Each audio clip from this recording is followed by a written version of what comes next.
Cara subsidi bersasar ni, orang macam ni nak pergi pohon. Kamu tak kenal pun orang besar, kamu tak kenal pun orang politik, kamu yang boleh dapat. Sebab tu kalau orang kata subsidi bersasar ni penting untuk nak selesaikan fiscal deficit, bercanggah dengan Islam. Kamu nak selesaikan defisit negara untuk subsidi, bukan begitu cara dia. Hari ni, siapa yang nikmati subsidi? Tycoon. Yang dapat subsidi mungkin syarikat JNT. Semua penghantar dia dapat subsidi murah sebab mendapat minyak diesel murah sebab dapat subsidi. Bila dia dapat subsidi, kita hak yang kecil-kecil ni nak buat penghantaran mahal sebab tak dapat subsidi. JNT dapat murah sebab dia dapat subsidi. Akhirnya apa berlaku? JNT mungkin conquer semua penghantaran. Mungkin kita kata contohnya macam Skynet mungkin dia dapat monopoli penghantaran. Akhirnya kita tak boleh compete. Kita mati. Sebab tu Islam tidak mensasarkan subsidi macam ni. Kalau tuan-tuan faham, saya contoh sebelum saya kaji tentang subsidi gula. Apa makna subsidi gula? Subsidi gula ni maknanya kamu mengenyangkan tycoon dan kamu mematikan industri-industri kecil. Sebab apa? Ni saya sebut pengalaman. Saya pernah kaji untuk masuk dalam gula tapi akhirnya tak jadi. Sebab apa tak jadi? Satunya nak dapat subsidi bukan senang. Nak dapat subsidinya ada dalam 3-4 cara. Yang pertamanya kita pohon secara telus. Yang ni sebenarnya agak susah nak dapat subsidi. Ataupun main duit. Itu rasuah. Itu mungkin kementerian besar dapat dia. Baik. Nak sebut kat tuan-tuan ialah sebab apa? Sebabnya kalau harga gula tanpa subsidi, katakan contoh RM2, 30%.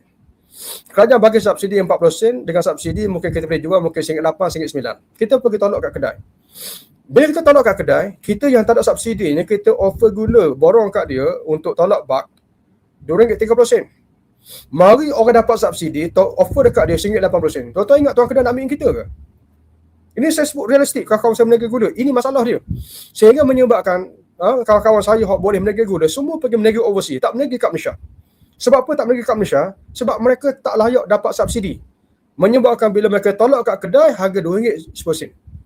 Jual RM2 30%. Tapi tycoon pergi, tolak RM80 sebab mereka dapat subsidi. Jadi akhirnya apa berlaku? Pedagang-pedagang kecil mati. Ini makna subsidi bersasar. Sama juga hari ni, bila sebut subsidi minyak bersasar, siapa dapat? Tokai bok, tokai penghantaran, syarikat lori. Tapi kita, hak buat part time mati. Sebab apa mati? Sebelum ni kita kerja, akhirnya kita buat part time, pergi ambil budak sekolah, pergi hantar budak sekolah. Sebab nak dapat income lebih. Apa kita pakai? Kita pakai mungkin van high ace atau pakai diesel. Sebelum okey sebab diesel itu murah dan jimat sebab pembakarannya tak banyak macam petrol. Tapi bila minyak naik sampai RM6, apa berlaku?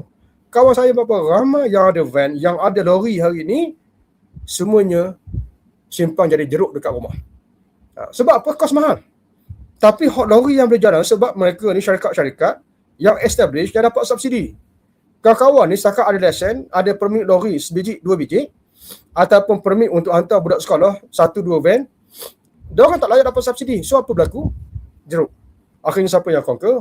Syarikat-syarikat besar je conquer. Itu makna subsidi bersasar. Dan itulah yang Islam larang. Sebab itu Allah Ta'ala kata subsidi untuk semua. Sebab apa untuk semua? Orang yang memang dia bukan full time, tapi time dia tak ada duit, dia akan bawa van. Maka dia boleh survive.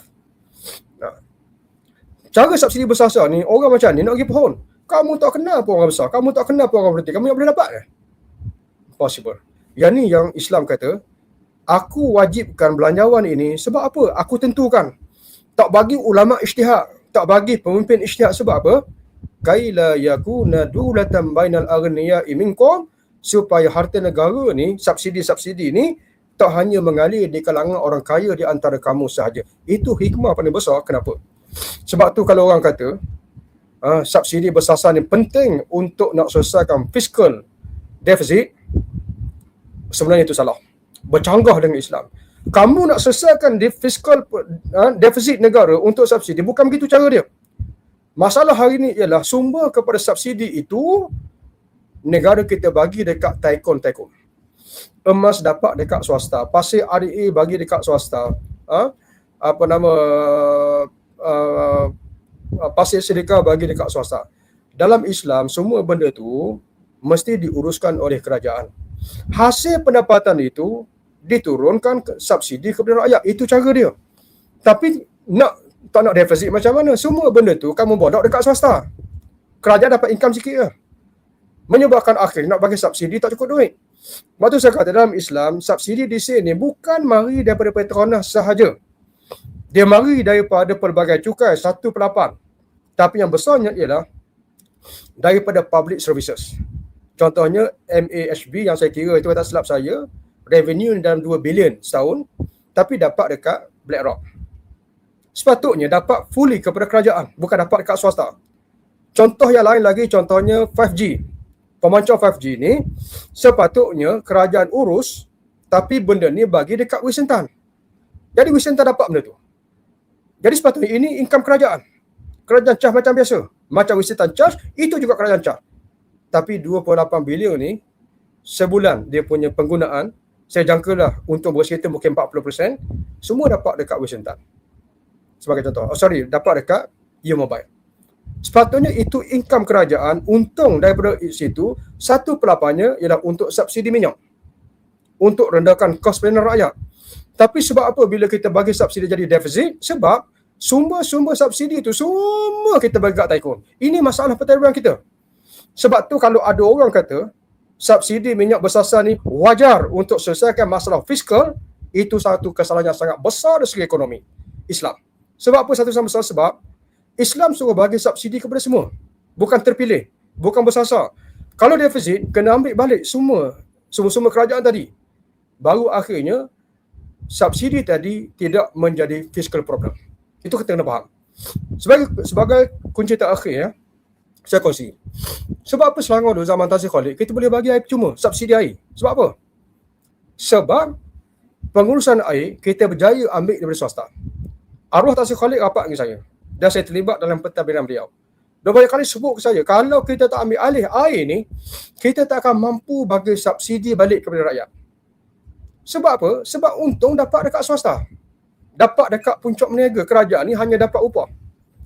Dalam syarat bahasa kontrak Islam, dia panggil royalty ataupun apa-apa cukai yang kerajaan kenakan tu, kontrak yang betul, itu orang panggil upah. Barang dapat dekat puncak niaga.